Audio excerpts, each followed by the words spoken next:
So finally guys, we made it to the beautiful Thompson Falls here in Nyahururu. Look at how epic and beautiful it looks like. The awesome Thompson Falls.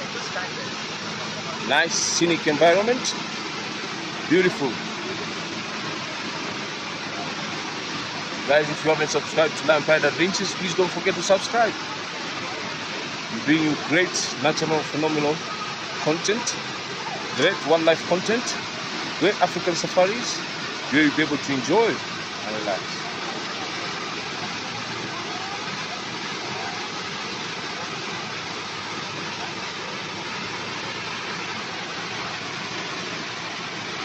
Once again, please like and comment this video. Share to your friends.